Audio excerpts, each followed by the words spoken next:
Well, good afternoon, everybody, and thank you so much for joining us for Academy High's Fall Virtual Open House. My name is Sarah Loffenberg, and I assist in the admissions department.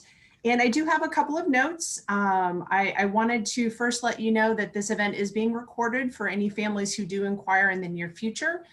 And also wanted to invite you to chat me directly send me a message via the chat function. If you are interested in receiving an application, I'd be happy to email that to you. We also, of course, have that functionality available on our website. So it's always there and available as well. So with that, I'd like to hand it over to our head of school, John Carpenter. Thank you, Sarah, and good afternoon, everybody. Happy Sunday.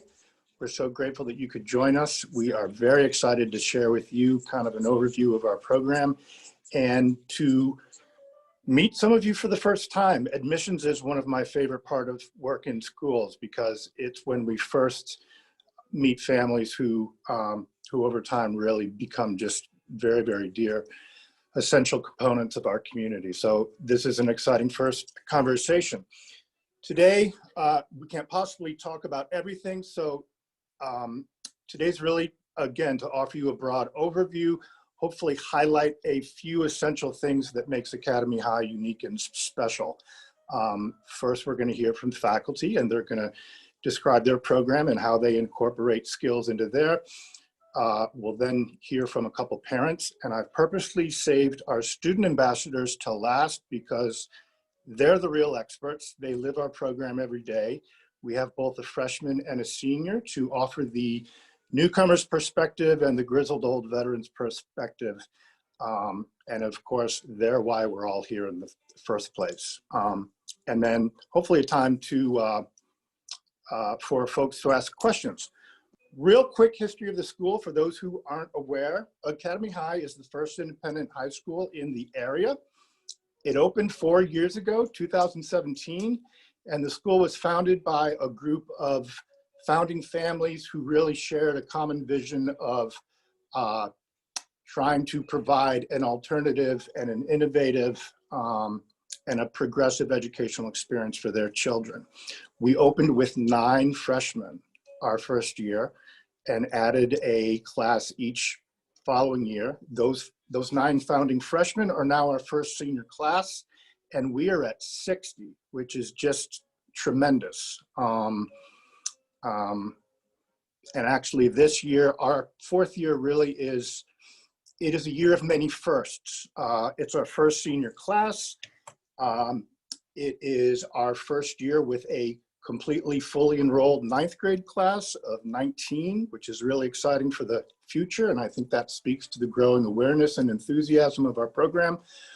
This year, we were formally accredited by a accreditation agency, Cognia, which is one of the most widely known and well-respected accreditation agencies worldwide. They're actually in 85 different countries, and there's about 36,000 other secondary schools. We wrote a strategic plan this fall, which really provides us a roadmap for the next 5 years in order to grow. This is a year we're also really reaching out into the community and establishing a lot of partnerships.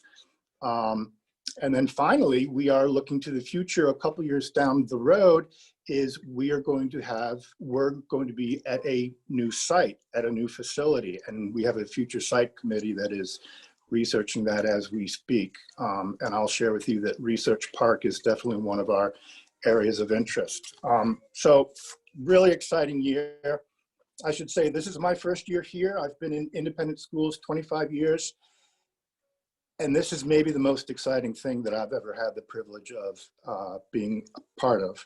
A new school that is purposely built intentionally from the very beginning, focused on the future. Focused on what today's students need in order to solve tomorrow's challenges. And our program, you're going to hear about our core curriculum, but it's based on innovative, hands-on, real-world, project-based learning that really reflects what 21st century teaching and learning is all about. which is about not necessarily content and facts, but it's about skills, what we call the 6 C's of critical thinking, creativity, collaboration, communication, and cross-cultural competency, as well as character. And those are the skills that our students are going to take into a future that we can't really quite imagine yet. More than half the jobs that they will probably end up doing haven't been invented yet. And so that means we don't want to teach to the past, but we want to prepare them for the future, which is really exciting. And I think those who will best succeed in the future are those who have best prepared for it. So that is really exciting. It's also exactly what colleges and universities tell us that they're looking for in incoming students. Students who have these skills, who are engaged, bright, motivated, independent learners, can advocate for themselves. And so those habits of heart and mind are definitely part of our program too. Another real founding idea is that Academy High is very student-centered. We want to give our students choice and voice, and that's reflected, well, certainly first in our very small class sizes. Average class size is 12. Average teacher to student ratio is 8:1. But we really offer students an opportunity to kind of customize their own learning program based on their interests. And they can do that actually by requesting specific courses. We have invited our students to really help us build our curriculum, help us build our culture. And if students express an interest in a particular course, we will either design one and put it into place, or we will help them find some online learning resources and schedule that so that they can supplement their classroom work here with an outside course for which they can earn dual credit. We actually have a handful of seniors that have been taking courses at the University of Illinois and at Parkland, and that's really that's an exciting opportunity too. We have what we call our modules program, which is our co and extracurricular activities program, and that offers students a chance to choose between a wide array of areas of interest: technology, visual arts, humanities, quirky hands-on things like drone building class. And that's the way that students can, again, kind of tailor and customize their own learning. A lot of student-led clubs and activities. Again, we believe in giving students choice and voice and the opportunity to really step up, show some leadership and interest. And as an example, we have a couple incoming freshmen that have actually showed tremendous leadership. We have a film club that was started by one of our freshmen. We also have what we call our Caring Crew, which is a community service club that was put together by a freshman and a junior. And that's really exciting as far as the impact we can have on our larger community. And then finally, students. It's a unique opportunity for a high school student to come to a new school and really help shape and create not only the curriculum and the program, but the culture and the events that over time are going to become beloved traditions. This is the first year we'll be doing a graduation. And so inviting our students to really help us shape that. What does it mean to be a senior at Academy High? That's definitely always focused on the student. Other main theme is community engagement. I think these first 3 years, Academy High has been very busy establishing itself and its program. This year is the year that we're really reaching out in order to leverage the incredible community resources that we have.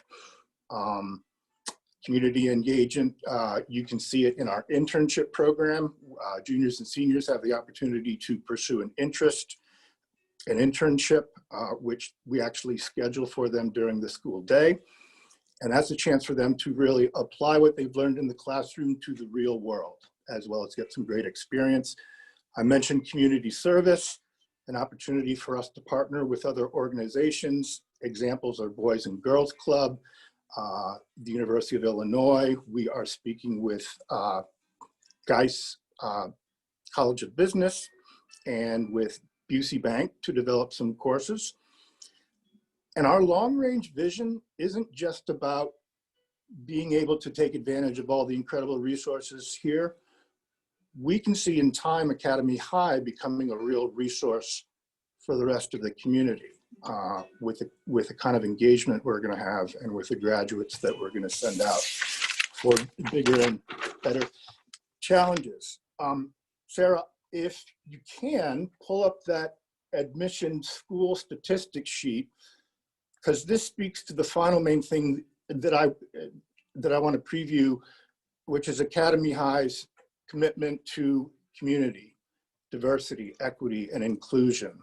An essential part of being a fully educated and engaged 21st century citizen is to have an appreciation of other cultures, other people's lived experiences. And so we very much build that right into the architecture of our enrollment. I'm not sure, Sarah, whether I sent it to you properly. Here it comes. And maybe scroll down a little bit so we can see some of the stats. So you can see our growth over 4 years, which is geometric. I'm actually looking, as I say that, at Mr. Song, who's our math teacher. So shout out to geometric growth there. Here's our school at a glance. 59 students, 30 males, 29 females. 42% of our students self-identify as students of color.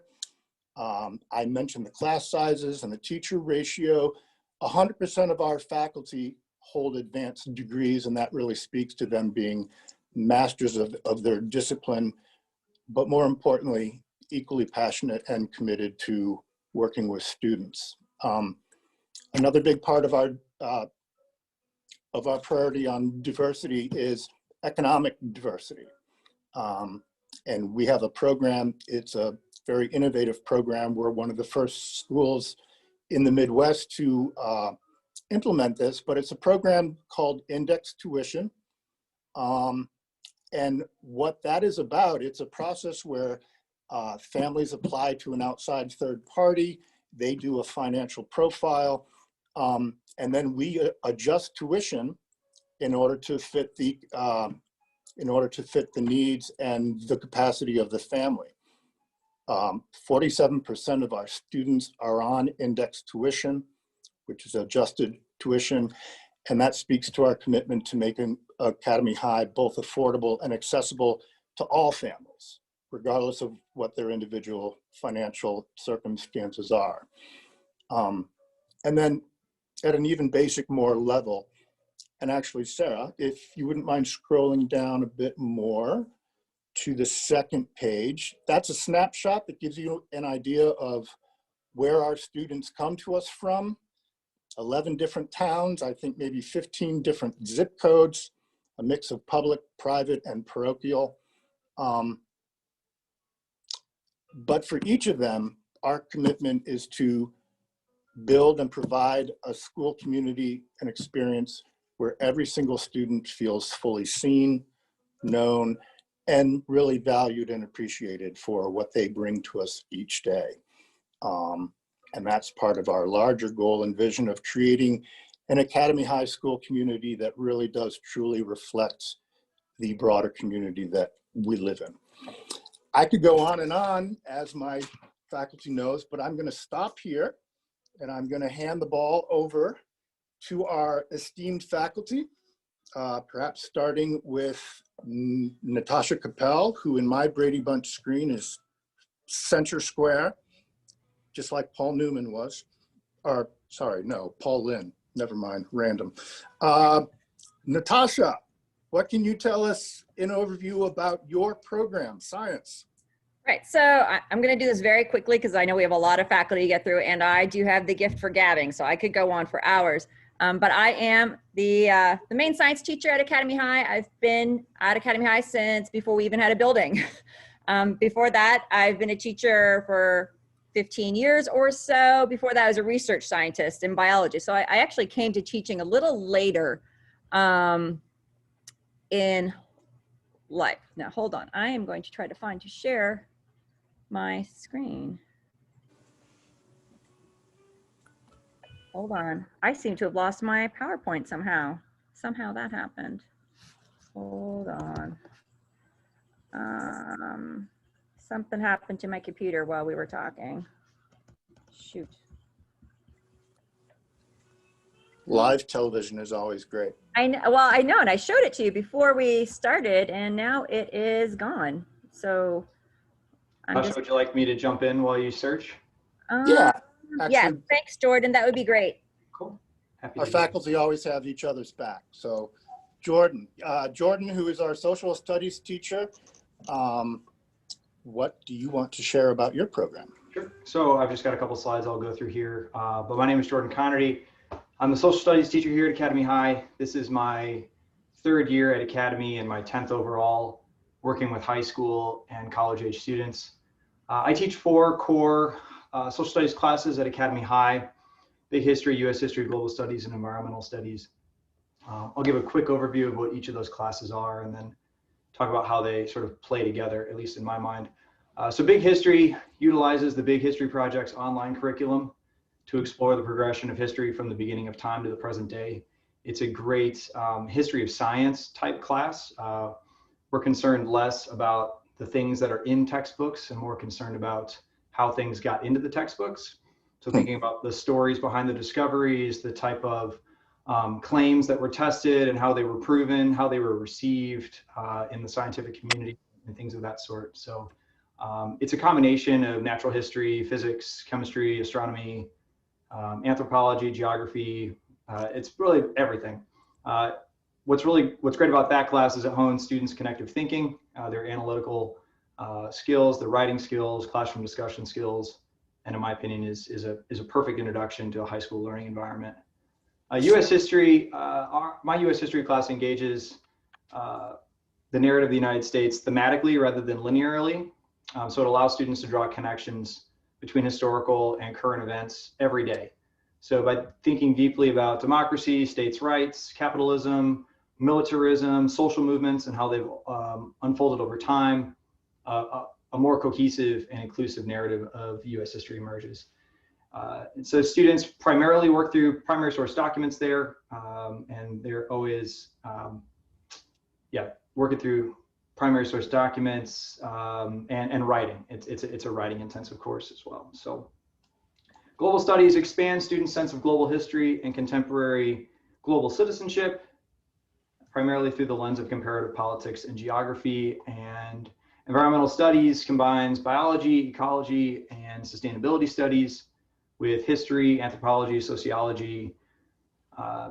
That class primarily is focused on solidifying students' grasp of the role individuals and groups and societies play in creating and responding to global ecological concerns. And I'm not sure how much Ms. Capelle will talk about this in her few minutes, but that's a class that she and I are co-teaching and are sort of relying on students to help us co-create. And so that's been a joy.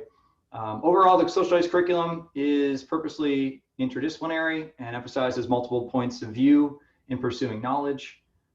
Students in each of my classes would probably describe them as discussion-based. However, there's also an emphasis on writing and independent projects as a way for students to engage. I recognize there's probably specific questions about social studies, and I'm happy to be in touch with anybody who'd like to connect. Thank you for listening. I'll turn it back over. Natasha, if you're ready. I think I am. Okay, we'd love it if you were. It looks like I found it. I don't know where it went the first time, but here we go. All right, can everybody see mine? Yes. Okay, let me see. I'm gonna hit present and hope for the best here. All right, so mine, I have a few more slides than Jordan, but oh my gosh. Let me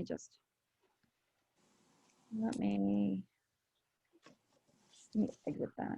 Let me just go back to, I'm having issues today with PowerPoint. Okay, I'm just gonna leave it in this format. So I wanted to kind of touch on 4 things about science at Academy High.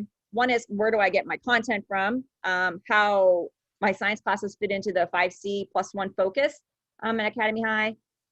I spend a lot of time thinking about mastery-based learning and incorporating that into my classes, which I'd like to talk about a little bit. I'm going to talk about our core science class progression, so the science classes that all the students come through from freshman to senior, and then the advanced electives that we have. The advanced electives I'm going to talk about are the ones we're just doing this year. They change from year to year, again, as John mentioned, kind of based on student interest. So I have a lot of students this year who really wanted to have advanced biology and advanced chem, so we are doing that with them this year.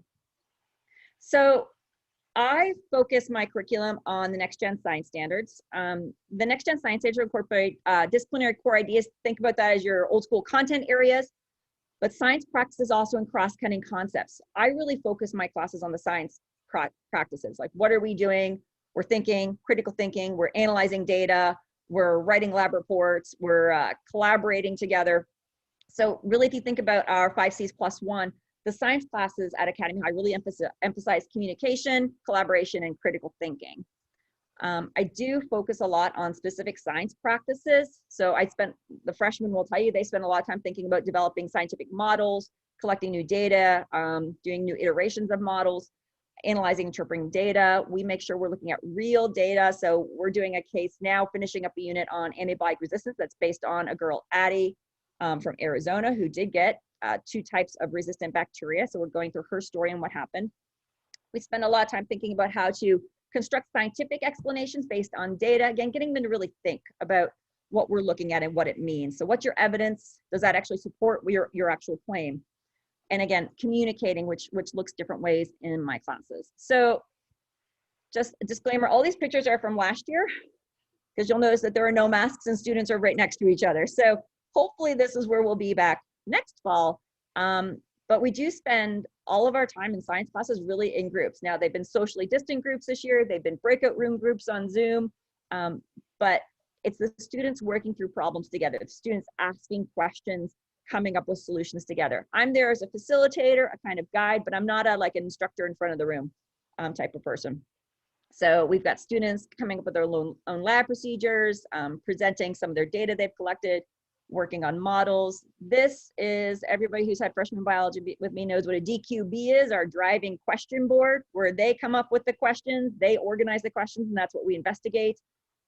We do have students engaging in more, I guess, wet lab types of things. This is where they were growing E. coli with different concentrations of antibiotics, and they did finish that this year, thank goodness, before we went remote.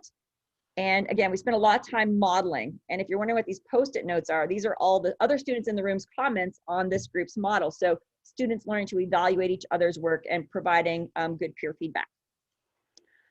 Another focus that we have in the science classes, the ones I teach anyways, is mastery-based assessment. So really thinking about providing a lot of formative feedback to my students, thinking about student ownership of learning.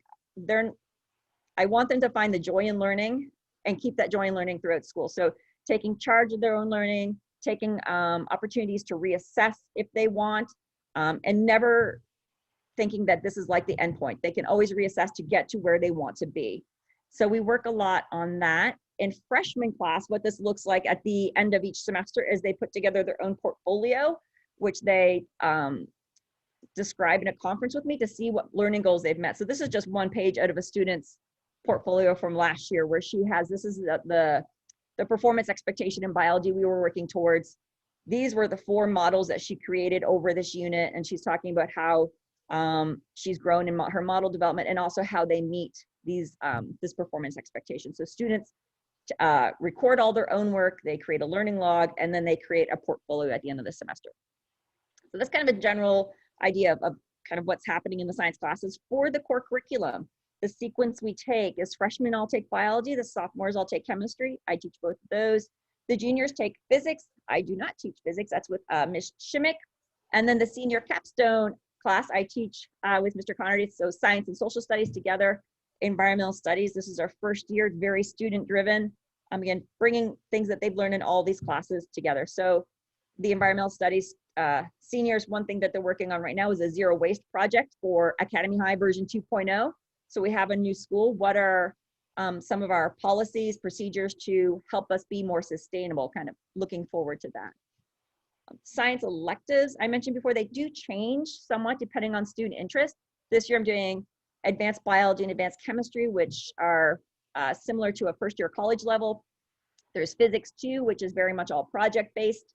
And then I also have the Science Olympiad, and I had to throw in my picture. These are my Science Olympiad team who made it to state last year, and then everything was shut down, so they didn't get to go compete, but it was very exciting for us. I've taught other modules based on student interest. We've done genetics, anatomy and physiology, women in science, science ethics. So again, that kind of changes, but we have enough students coming through now that are interested in these advanced electives that I plan to continue offering those. And that is my very quick overview. But as Jordan mentioned, if anybody has any questions, would like to follow up with me, I'm sure my email will be sent out and it's on the website. You can always pop me an email and I'm happy to answer any questions about anything. Ms. Capelle, thank you so much. Next up is Dr. Brown, Gordon Brown, who is new this year. We are absolutely thrilled to have him join us. And Dr. Brown, can't wait to hear what you have to say now. Thank you, and good evening. This is my first year, and I have to say, I've been thrilled to be here.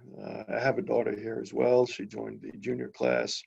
But let me jump into what I actually teach here. I teach English and writing to all the grades. And this next slide, can everybody see these slides? I'm going to just leave it in this view. Okay. This is an actual student journal from this year, which kind of gives a brief overview. In English, we work on reading, writing, listening, and speaking. More or less, we read a variety of the genres of literature, and we talk about what we read, and we write about what we read. So here's a pop quiz for you all. And those of you who join us in the fall of next year, whoever guesses the names of most of the authors here quickest will get, we'll start the year with an A+, and parents and students, you can start. Second prize, Mr. Carpenter will send it $20. But we have read, between the 9th graders and 12th graders, all of these authors already. I usually start the fall with poetry and short stories. And speaking of student voice, this year, so I've been teaching for, close to, my first teaching job was 1993, so close to 25 years, mostly in large public schools. This year, I really felt like I was able to do things the way I've been wanting to teach. And so students' first essays at the beginning of the year were persuasive essays that were supposed to make a case for what stories and poetry and novels they wanted to read this year. And so every single story and poem we've read so far, every novel and drama that we're going to read next semester, was selected by the students and was in part determined by how persuasive their essays were. They also discussed and decided what themes and topics they wanted to connect to literature. And they also get some choice in what they write. So for example, once we had read as a class about a half a dozen stories and half a dozen poems, students chose one or two that they would then write a literary analysis of. And so I am now in the midst of grading and evaluating literary analyses that are on a variety of the poems and stories that we read. And then also, I like to help students engage in creative writing. And so about 7 times this year, students will choose a creative writing contest to enter. And we're on our 3rd. Most of them choose the ones that you're seeing here, the Young Writers Awards, the 53-word story contest so far, and there are some others that are coming this spring looking forward to. And then we've also written a few letters. Here's another sample of some of what students do in their journals. They do a mix of, online delivery and physical journals. In fact, besides a pen or pencil, a composition notebook is the only, and a laptop or PC are the only items that students need for my classes, the English and the the writing class. So here you'll see we do some grammar activities sometimes as a warm-up, which will be often a sentence or two that was ripped out of the pages of an actual student piece of writing. Of course, I protect the guilty by leaving their names anonymous, and then we help each other kind of correct that sentence. I have to say this year I've been really impressed with the level of writing that I'm getting pretty much across the board. And so we've been able to focus mostly on what I would call more subtle, aspects of revision as opposed to, very common editing mistakes that I've been used to having to spend a lot of time on over the last 20 years. And then you'll see other activities that we've done in response to some of the readings, like identifying elements in the poem Mother to Son. This Venn diagram is comparing and contrasting two poems that one of the classes read by Gwendolyn Brooks. And I was going to share, let me see if I can, technology is working with me. I'll share some of their e-portfolios that we started this year. Let's see, so I'm going to stop sharing this. There's one more, is there one more slide here? Right, I'll tell you what, I'll share this last slide, and then I'll share an example of an e-portfolio. And then again, if you have any questions, my email is also, I believe, on our website. So students do keep journals, and we tend to write in those almost every day of class. As Ms. Capelle was, as per Ms. Capelle, I would say my grades are instructive. In other words, every major piece of writing is graded as a draft, and they have opportunities to, if you want to improve their grade, that's the whole point, right? So that I give feedback, and then they can go back and hopefully work on those. Vocabulary, there's a program called Quizlet. My own biological children, if a teacher didn't use Quizlet, I made them create their own Quizlets for science and history and everything, because it's a free program. It's available wherever there's internet. And in my opinion, it's one of the easier and better ways for students to sort of manage and store and learn new terms. And we also spend about 20 minutes a week on standardized test prep. Again, it's a warm up on a Monday or a Friday. It'll be taken straight out of a PSAT or SAT Princeton Review type or Stanley Kaplan type text. And I think we found those helpful so far. I just started that with the freshmen and sophomores, and we just finished that with the seniors. And I should also mention that the focus on writing for seniors, of course, this past quarter has mostly been, and since the beginning of the year, has mostly been their college essays. And so we work on those, and we have just finished up with those as well. So that's pretty much the English program. Let me see if I can stop sharing and show you one or two of the student portfolios. Let's see here.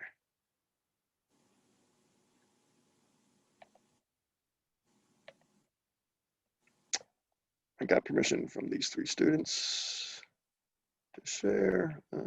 So here is, so on their homepage, we're supposed to select at least 2 quotes. So here you see a couple. All of our dreams can come true. You have the courage to pursue them. Mark Twain. I know Mr. Carpenter's a fan of Mark Twain. The secret of getting ahead is getting started. And then they have a page for math. Each page right now has a Quizlet that they've created, as well as we've started working on resumes. And in January, we're going to start uploading some of the best work from each class, including English. And let's see, we have one more. I see Max is there. So this is, okay, so that was a junior. This is a freshman. And again, they got to choose for their homepage at least 2 pictures that represent their interests or their personality, and at least 2 quotes.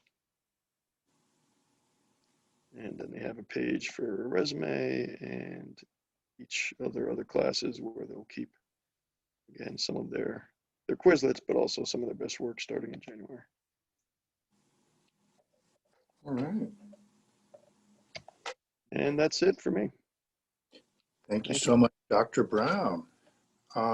Shifting next to our world language program, we have, oh, actually, hold on, let me pause there. Mathematics, I mentioned Mr. Chen, who is our math teacher, and want to give him a chance to give us a quick overview.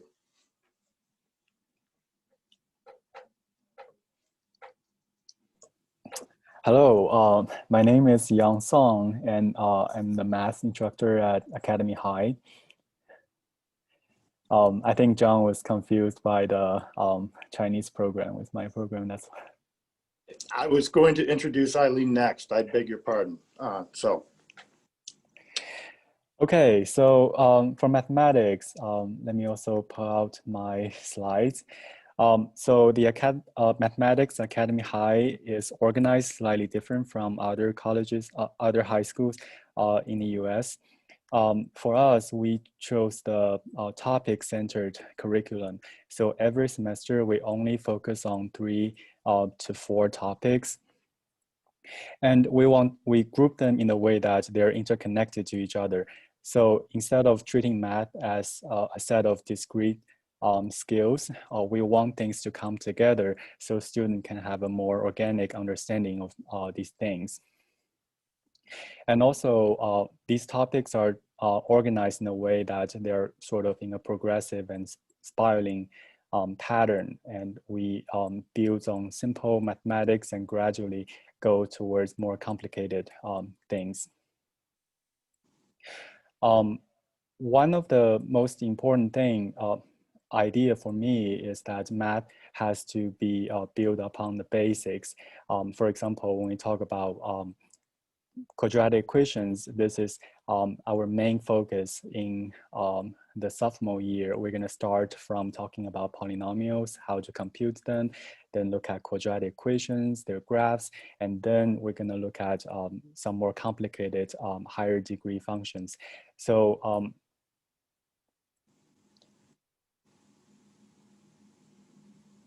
the student can have a lot of time to practice these and really learn the material well, instead of just crunching up everything in one unit and hopefully students will still remember it. That's not what we're doing. We really want students to have the basic computational skills so that they can apply to some other field. And to me, I never believe in memorization. From the first day of school, I told my student that math is really about telling good stories.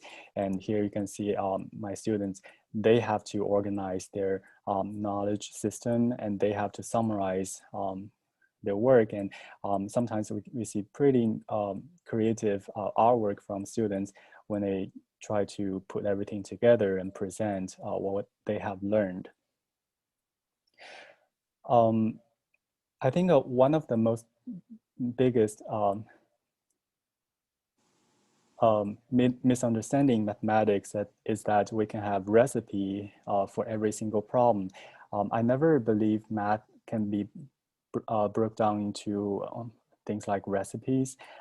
Having a recipe for problem might give you short-term benefit, but if you really want to study in science or math or engineering, that might hurt you in the long term. So our goal is to give students creativity so that they can analyze problems and solve problems. And that's why we really want students to understand why we do things instead of just how we solve one single problem. So when all of these put together, we also have 2 projects for each semester. The project can be something purely mathematics. For example, the juniors just did the project about links and they have to compute this weird polynomial for links. And those are really hard computations, and I'm pretty proud for my student that they had to pull it out. We also have projects such as in aviation, or even in medical science, using vectors to analyzing motions and these kind of phenomenons, or even in physics, we talk about this wave beats that's as an application for trigonometry. We also create art in our math classes. For our freshman year, we focus a lot on geometry, and here our students are discussing, for example, the billiard board patterns, the regular pentagons and golden ratios, and this kind of thing. So we want our math curriculum not just computation, but also application, and try to be creative. And finally, we are a team. So most of our homeworks are actually done in class so that I can provide them sweet feedback, and students can form small groups and they can discuss their homework and help each other. And this way, there's a lot of communication, and also help students to cultivate their leadership among their peers. Right, I think that's all I want to say for the math program. That's great, Mr. Song. Thank you so much. Moving on to our world language program, I want to start with Eileen Chen. And I will brag on her behalf. One of the many unique and terrific things, actually, Academy High is the only school, I believe, in the entire region that offers Mandarin.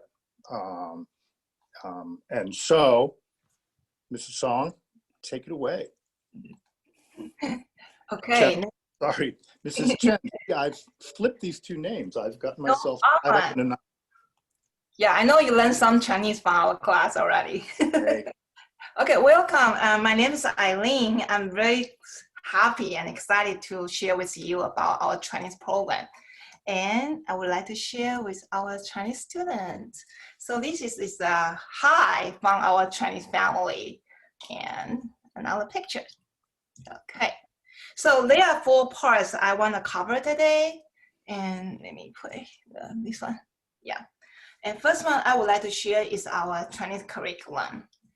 There are 2 elements in our Chinese curriculum. The first one is language acquisition. To achieve the 4 skills and proficiencies, we provide, actually Academy High is so unique, we provide a language environment to foster the intellectual risk-taking and problem-solving skills. Also, we cooperate with our authentic experiences. So we put the study of language in context by incorporating meaningful real-life resources into our curriculum. So because we value kind of authentic experiences, so beyond our school walls, so both in locally, community, in the US, and then abroad. So, okay, let me bring my book. Yes, we do use a textbook, and Academy High is so kind, each student has our IC books, and they can keep it forever.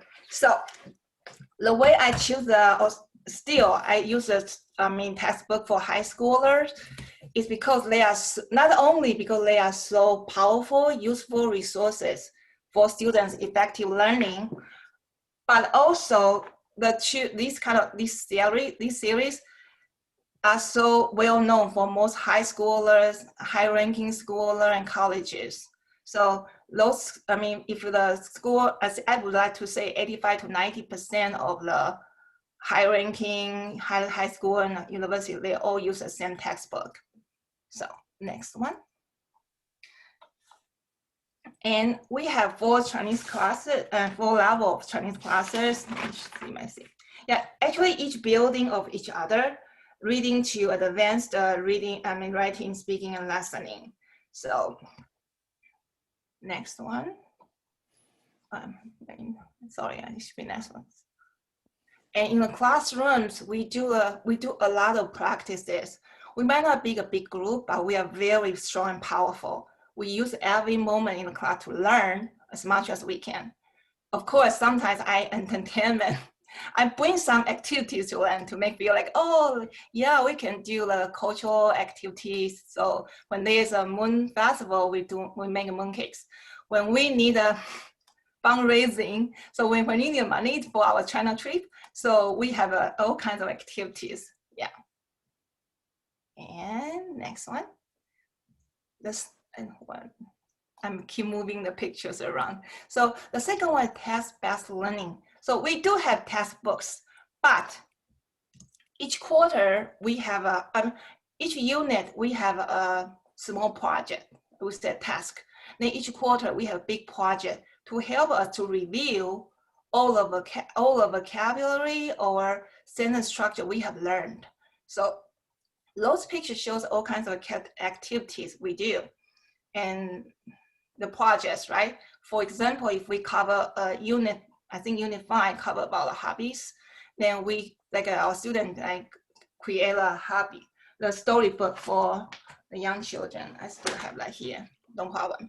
And if we cover a unit called family, then we kind of pick a project, say, okay, find the celebrities and imagine you are interviewing these celebrities. So those are the projects, and we do have some videos too.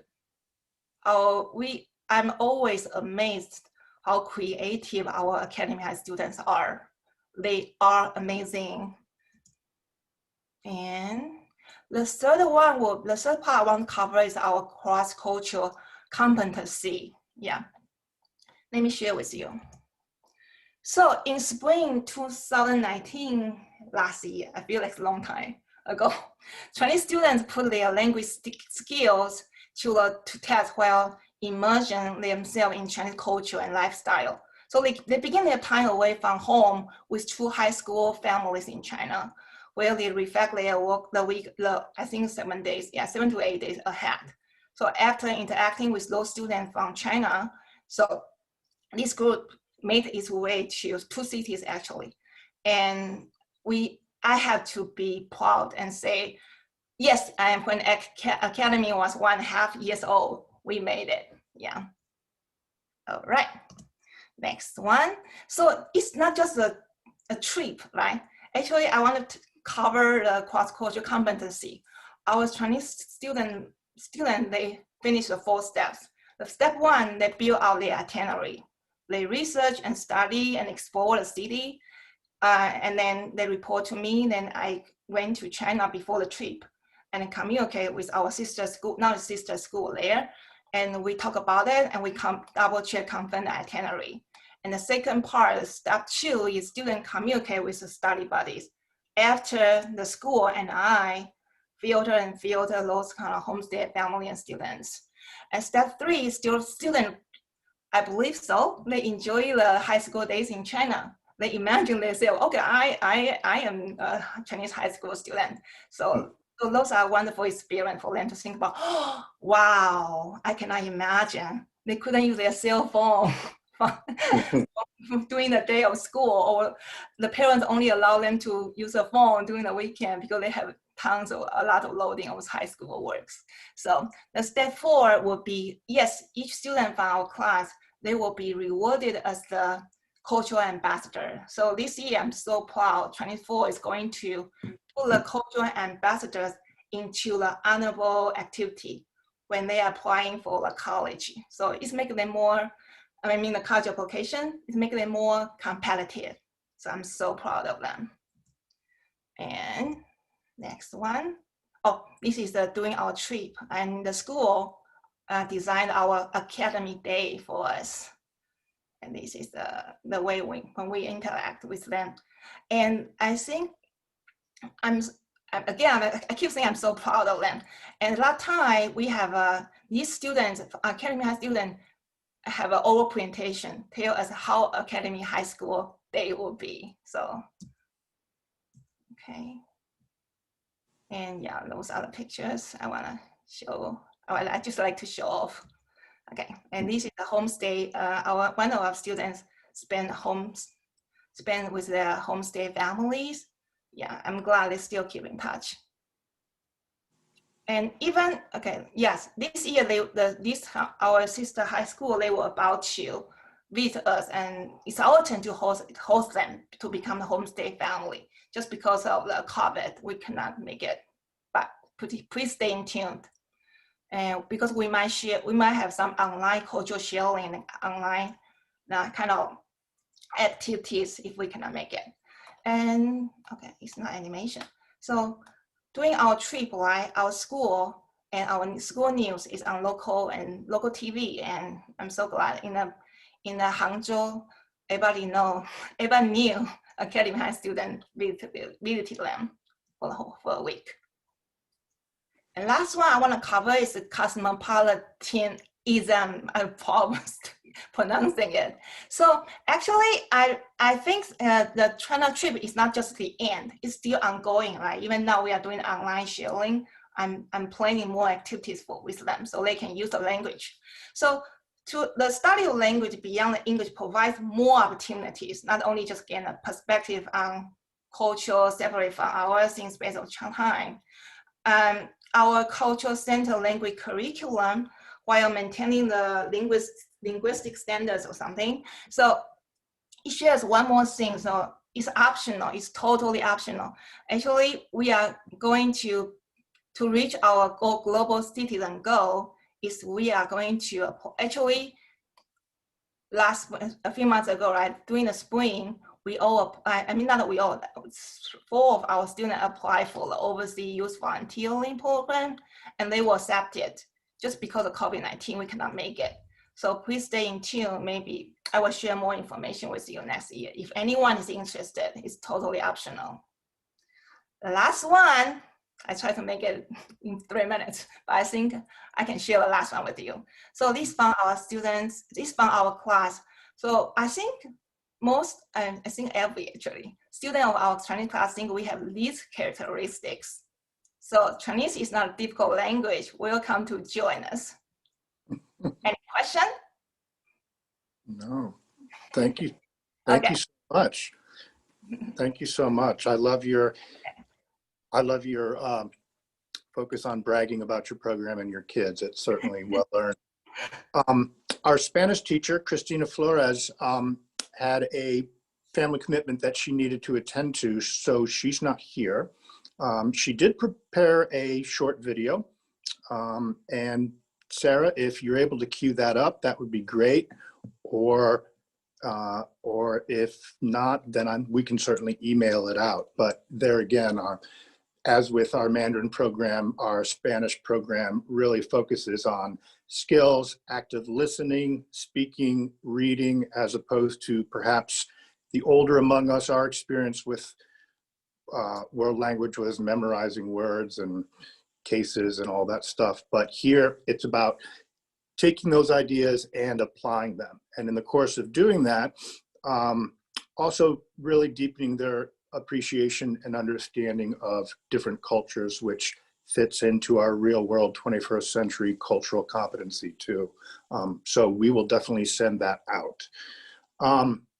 Again, I do want to make sure that we leave some time for your questions. There is one final piece that I do want to preview, which is our 4-year comprehensive college counseling program. Our controller engineer, I think, is going to pull up a couple slides there. I'll be very brief. This is something that's really exciting this year, and it's an example of our growth and momentum as we have significantly expanded and created a much more robust 4-year college counseling program. And really, as I mentioned earlier, the college planning process really is about helping us, or helping our students take the foundational skills, the 21st century skills that are outlined here, our 6 C's, and applying them to a college environment where they're going to really thrive. And for us, it is not about a name or a bumper sticker. It's about finding a college or university that really is an ideal fit for that student. If you could slide to the second one there. Here's our outside college consultant, Lisa Miceli. I will tell you, she is remarkably gifted and experienced. She's got over 30 years of college counseling experience. She is nationally known and recognized. She sits on a number of national boards and associations advising colleges and universities. And she absolutely wholly embraces our core vision and mission of preparing today's students for tomorrow. The next slide will just give you a snapshot overview of the four-year program that we've developed, which is not about getting kids and families necessarily anxious about college as freshmen, but the freshman year, we really do lay a foundation. We have class meetings with students and families in which we sketch out the broad four-year arc of what that process is going to be and plant some seeds for students and families to begin thinking about. The next year, we bring them together again and we begin to look in more detail at what the process is like. Again, helping families to really understand how to approach it thoughtfully. And then the junior and senior year is where we really dial it up. In addition to whole group meetings, Mrs. Miceli she meets individually with students and parents to help them with their research, to help them with their application and college essay, to help families think about financial aid options, and really laying it out. She's an incredibly warm and supportive and encouraging person who is really deeply, deeply committed to the school and to the success and future of each of our kids. It has been extraordinary to see her work this year with our 13 seniors. Actually, today is the November 15th deadline for early decision. So we are excited to have those applications sent off and even more excited to see the fruits of their labor and our first college acceptance list. So I think that is certainly a lot of information we've thrown at you, but definitely want to pause, give you an opportunity to ask any questions, and maybe we can help unpack or process some of the main themes that we talked about. And Mr. Carpenter, I want to add also that we do have parents and students in the queue. Oh my goodness, of course we do. Yes, I am so sorry. Yes, parents. I believe we've got a couple parents who can offer their parent perspective on their students' experience thus far. A freshman parent and a senior parent. Perhaps we'll begin with Hector Garg is the mom of one of our incoming freshmen, Suhani, who has already had a huge impact. She's incredibly creative and she's actually helped design and develop a couple of our clubs programs. So Hector, you're not on my page, but I hope you're here. There you are. On page 2. Yeah. Tell us about your experience and your journey as a parent watching your student transition into high school. Absolutely. First of all, welcome everyone. Thank you so much for taking the time out on your Sunday afternoon to come and learn a little bit more about Academy High. I first heard about Academy when the school was still a concept. And when I attended that info meeting, it really struck me how forward-thinking the school was at that time, just at the conceptual phase of putting together ideas and a faculty that were really committed to preparing our students for what is coming next, while also not forgetting the most important concepts of what, many of us have learned in school, but retrofitting them in such a way that they can really take our kids forward. And so I had a couple of things that I wanted to touch on, and I was kind of thinking of how best to sort of present this. And I think it might help if you think of them sort of as concentric circles. So the outermost circle for me would be the most immediate one, which is the response to COVID. It is definitely something that is on everyone's minds.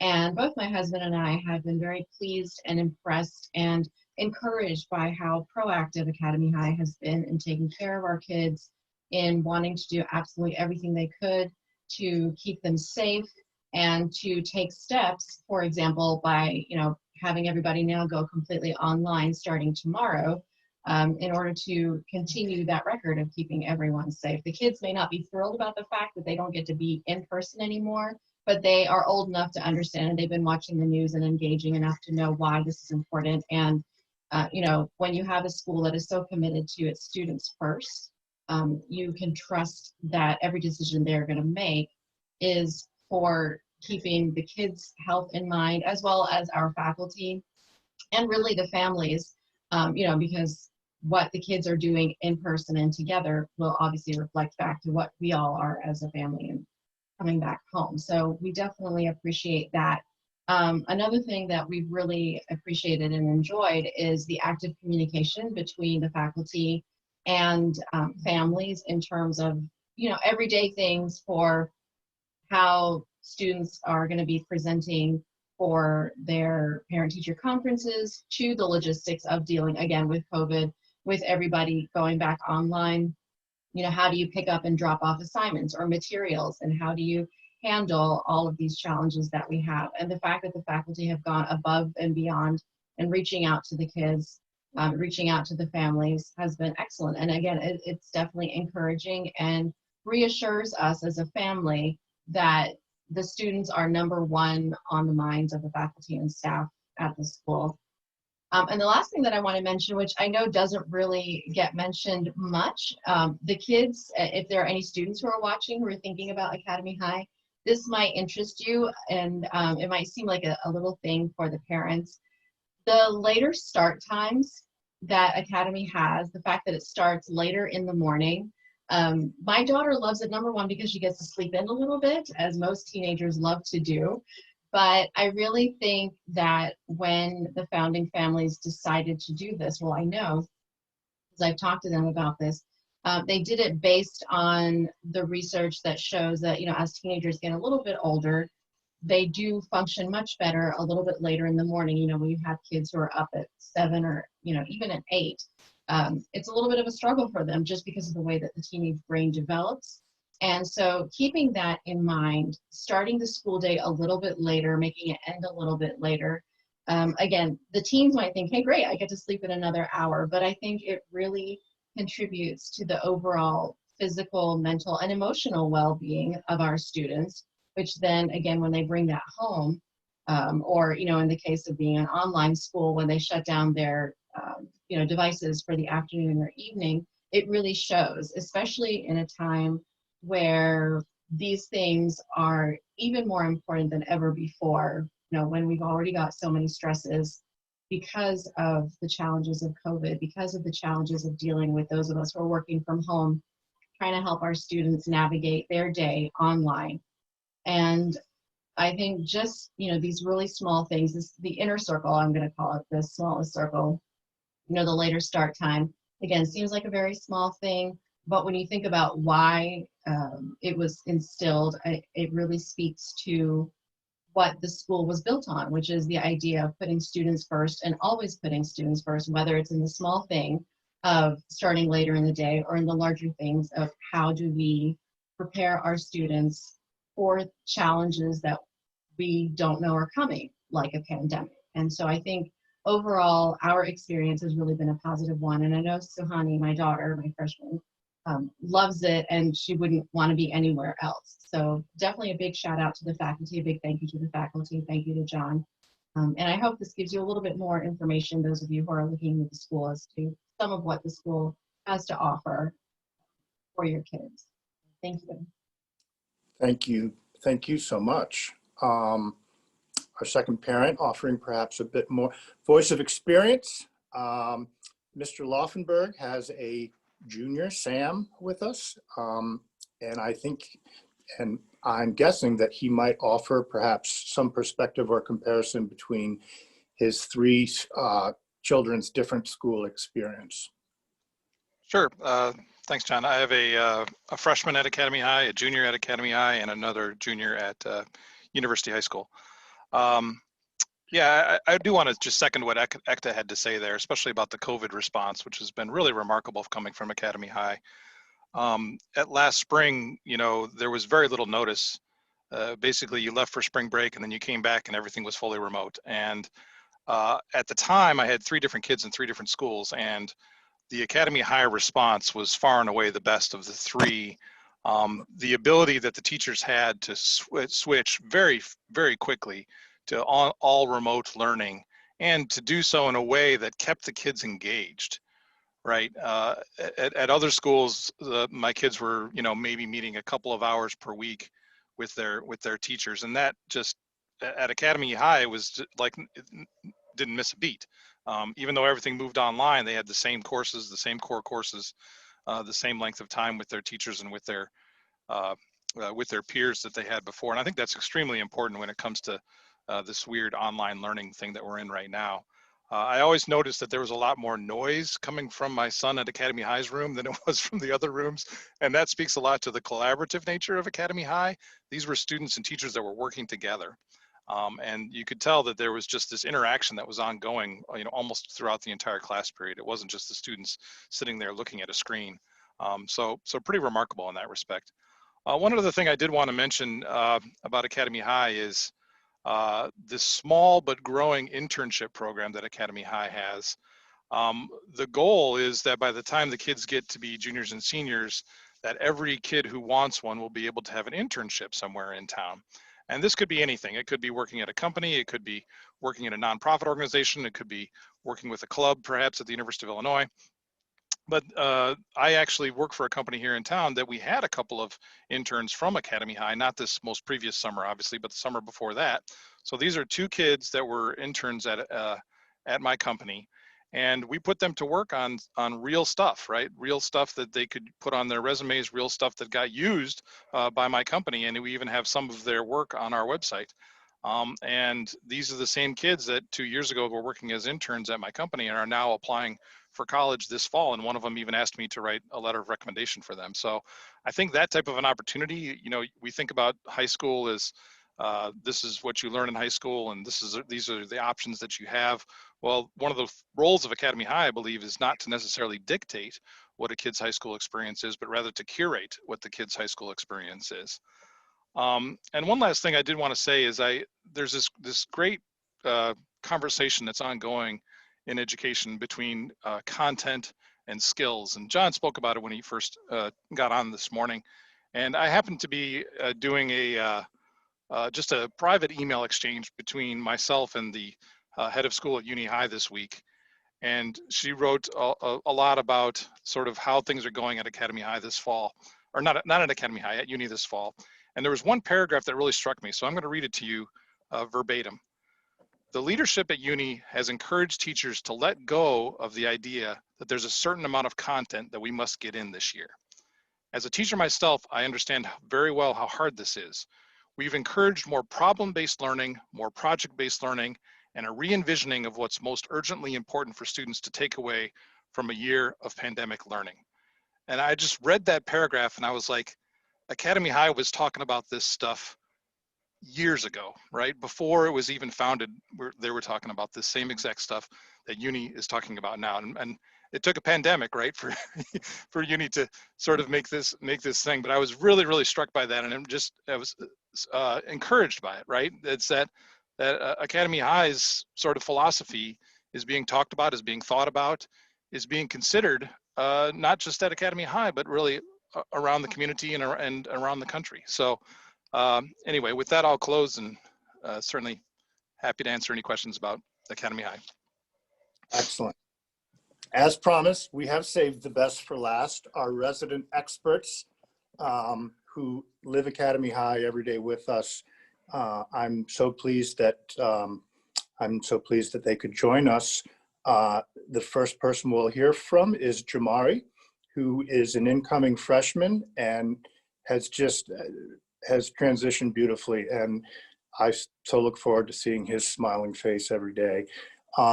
Jamari, I would invite you to kind of talk about your initial experience of Academy High, the transition process, and perhaps any major any major differences that you would compare Academy High with your previous school?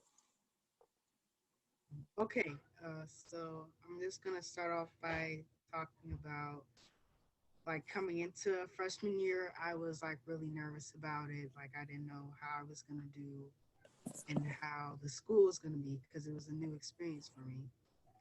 So when I was coming into the school, everyone was like really inviting, and the teachers were really nice, and like they really got to know their students. So I really liked that compared to other schools that had like bigger classrooms, like with a lot of students. They didn't really get to know all their students on that level. So yeah, I really like that about Academy so far. And I also like that it's very student led. Like all the clubs are like made by students, and like we get to voice our own opinions and choose what we want to learn about instead of like just going by the book or whatever. And yeah, that's really all I have. I really like the environment. Everything is just really nice. That's great, Jamari, thank you. Jamari's story has just begun. He's got 4 more years, and we're just really excited and eager to see where that journey takes you. Now then, finishing with our august senior, Colette Tishner, who has one of our founding 9 pioneer freshmen, and she's going to share her now senior perspective and what that journey's been like for her. Colette, thank you so much for joining us. Yeah, no problem. It's nice to be here again. I'm sorry I'm vertical. My Wi-Fi crashed, so I'm with my phone right now. But yeah, I've been at Academy since there were 9 people here. I committed, I think, before there was like an announced head, so very early on. So it's difficult to tell you really why I joined besides what they were initially marketing. But many of the reasons why I stayed are still the same today. A lot of it is because of the growing community. It's really, I mean, we're all so close, and I absolutely love getting to know, the freshmen and the sophomores who come in every year. And it really feels like people who come to Academy really do value their learning. And it's not just a studying culture, it's a culture of trying to do what you want to do and trying to start your life instead of going through school as they kind of push you through it. And so it's really inspiring to see like freshmen starting what they want to starting clubs and things like that, and really making Academy High stronger as a community, because it shows that the students who are here really have a passion for something, and it doesn't just have to be learning the core subjects. It can be whatever extracurriculars they like, and Academy High is really supportive of that, and which is I find so amazing about Academy High. It's always been like that. So I guess for students who are here in this room and just thinking about why you should come here, a lot of our school's still small. You might look at maybe the things we offer and see like, oh, they don't have like theater or they don't have this and that. But what Academy High really does offer is an opportunity for you to start things that you want to have. When I came, I mentioned to our former head, who's like, I really like volleyball. And the next year when I came, we had a volleyball team. We've had a volleyball team since, except for this year because of COVID. But you really do have the opportunity and you have the support to do whatever you want here. And if that's academically as well, I've always mentioned I really like sciences. So with the advanced biology and the advanced chemistry, as I've mentioned that in the past, now they're in our curriculum this year, which I just find really amazing and makes me really love Academy, and is a really big reason why I think that many other people would like it as well. That's terrific. Colette, thank you so much for your leadership. When I think of students that have had such an incredible impact on our school, laying that foundation, I think Colette is right there in the leading ranks. She's very humble and won't brag about herself. So I'll brag for her. One of the things Another example of us being student-led is that Academy High now has its very own student newspaper. And I think Colette may be co-editor-in-chief, but that's just terrific. And it's another outlet, and it's another way for us to celebrate the community. So that's even more information that we've given folks. And I do want to respect your time. Please don't feel obligated to stay if dinner is beginning to burn on the stove, but we're certainly eager to answer any questions you might have. I do know that there's a couple questions that have come into the chat box already. Let me take a quick peek.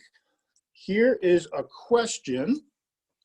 What are the advantages of the Academy High academic curriculum compared to the public high schools? And then how many elective courses can a student take per semester or year? Gosh, well, and I would certainly invite the faculty to weigh in here, but you know, for me, more than anything else, it's about learning. It's about learning, not for the sake of taking a test or for the sake of passing an exam, but learning to really find out and discover and pursue what it is that each individual student, what they see at the heart of their own interests and experience, planting those seeds for future career opportunities.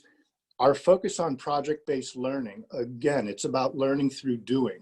You know, there's an old Chinese saying, I believe, I hear, I forget, I see, I remember, I do, I understand.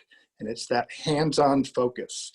And project-based learning, by definition, is giving students opportunities to explore and tackle real-world problems and issues that have open-ended solutions that require creative and critical thinking, that collaborative experience of working with peers, rolling up their sleeves, using each other as resources, as learning partners. Here's the reality, and it's true today, and it's only going to be more so tomorrow. And not that it's all about the workplace, but if you think about the futures that our students are going to inherit, work is not defined by the cubicle. Work is defined by the conference table, in which people come together and gather around and share, deep dive, blue sky, but really use each other as learning and work partners. And it's from that collaborative, collective input that's what drives innovation. And so I think that's a fundamental difference. Again, our focus on skills and those skills and how they're going to be able to use them in college at places that really recognize that today's learner needs to be not a passive note taker, but an active contributor, someone who can think across disciplines, think fluidly, tackle open-ended challenges, but also along with all of that, bringing a real sense and appreciation of being part of a larger community. I think that's part of our essential value-added piece.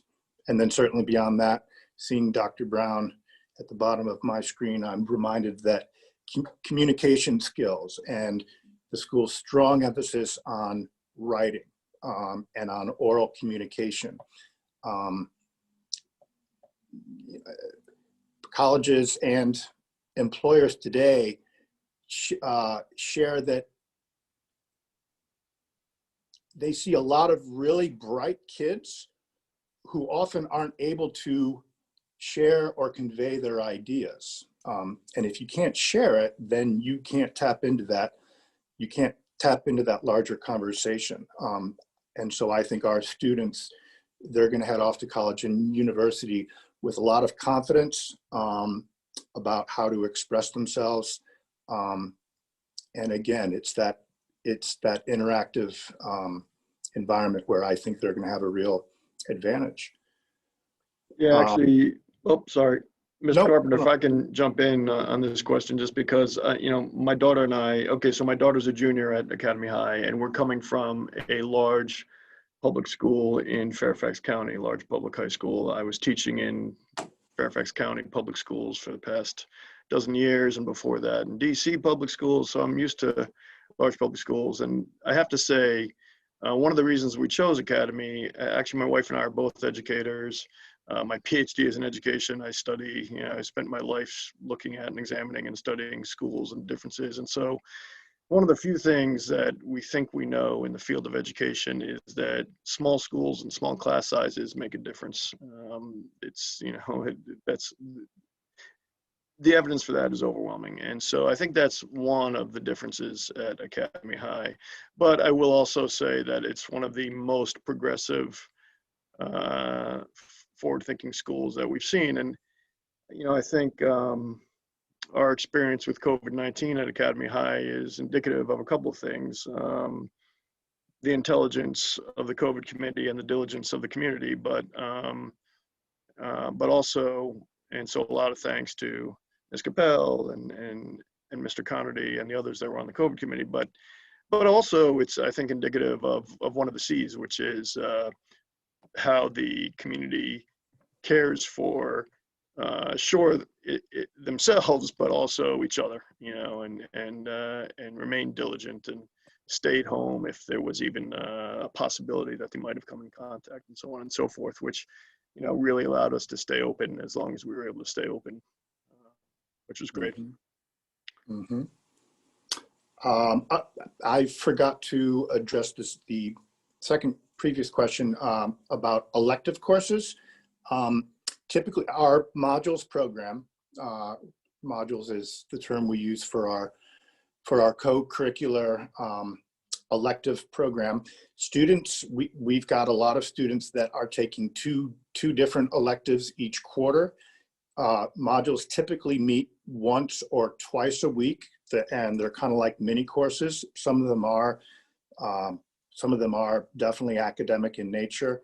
Others are more creative and exploratory, but we really encourage our students to branch out, not only pursue something that they already have a real passion in, but also to explore, try out something new. And it's that opportunity to explore and to participate in different things that I think opens up a lot of doors. We had another question about supporting different learners. I was mentioning diversity earlier. One of the things that the school really embraces too is the idea of neurodiversity, recognizing that all kids do not learn the same. There's a broad range of learning styles, learning profiles. We have very consciously introduced this year a formal accommodation program where if a student, if a family brings us a learning profile of 504, perhaps from their previous school, we want to be very diligent about addressing and making any sort of modifications that are necessary. Classroom accommodations, there's basic things like extended time, separate test taking environment, graphic organizers, use of the calculator by 4 kids that are, I'm trying to think of the precise term. My own son actually has this accommodation. And really faculty committing to being mindful and to working with each student individually.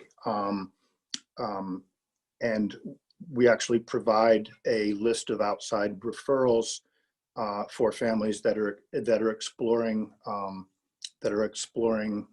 resources, whether it be counseling, whether it be tutoring, etc. So that is a part of our program that we're very interested in building. And I can tell you, just working with the kids here every day, there is a wide breadth of learning styles, and I think our kids really feel I think that they really feel known and cared for. I would certainly invite the faculty to speak on that too. And I know that there's also a question about the application process moving forward, and I'm sure that Sarah was planning on addressing that, but I don't want to cut off question time. If other folks have anything more, I'm going to keep an eye on the chat box. Computer programming. How is computer programming integrated into the curriculum? Well, and I think this is at the heart of why this past spring's pivot to distance learning really was so seamless. Again, we didn't miss a day, and that's because our teachers and our students already regularly incorporate technology into the classroom. Most kids will bring a laptop that gives you immediate access to the entire world. It also allows you to collaborate outside of school hours, whether it's a wiki page or a class page. That conversation, that learning, that feedback can continue on into the evening or the weekend. And then beyond that, I would say that that our eagerness to support students that are interested in something that we don't yet offer, helping them find online courses, scheduling and providing time during the school day for them to do that, and then giving them dual credit for that. I think that speaks to our comfort and facility with 21st century learning technology. Can I add, John, yes. add to that a little bit? My daughter actually took a programming module at Academy High this fall. It was taught by Taylor, the physics teacher, and my job is actually in computer programming, and I was very, very impressed with what my daughter was bringing home for the work that she was doing in computer programming for the module this past fall. She did a little bit of computer programming in junior high, not too much, but the exposure that she was given just in the module this fall was very impressive. And Taylor's planning on offering, so what Ellie took was the first in a series of like 4 different modules where Ms. Shimmick was going to introduce some other programming languages. So that is something that students have been interested in, and this year we managed to incorporate it into our curriculum. So I'm guessing it will be there to stay. No, that's great, and Ellie really enjoyed it. She really liked it. I guess I would say finally, as far as technology, I think that it is it can be a tremendous tool that our students can use for presentations as part of their communication piece. Of course, they're all digital natives. Old guys like me, I'm not even sure if I'm a digital immigrant. I may still be a digital refugee, but it is really impressive to see their level of comfort. And whenever I get stuck on my laptop in my office, I know I can always just shout down the hall and someone will come rescue me. Sarah, can you give us a preview sort of the process and path forward for those families that want to continue their exploration? I sure can. Thank you. The next step would be if you are interested in requesting an application for your child for Academy High, you're welcome to visit our webpage, www.academyhigh.org. There under the top screen, you can request an application that will be sent to you via email. I'm available to answer any questions. My email address is pretty easy to remember. It's admissions@academyhigh.org. And I'm happy to answer any questions. Unfortunately, this year, due to COVID, we are not able to offer shadow days. And so we are instead, well, in addition, we are offering, requiring the students speak directly with Mr. Carpenter for a brief, laid back, get to know you session, nothing formal. You don't have to wear a tie, nothing like that. So, but just a nice get to know you session, just to get to better understand whether or not Academy High might be a good fit.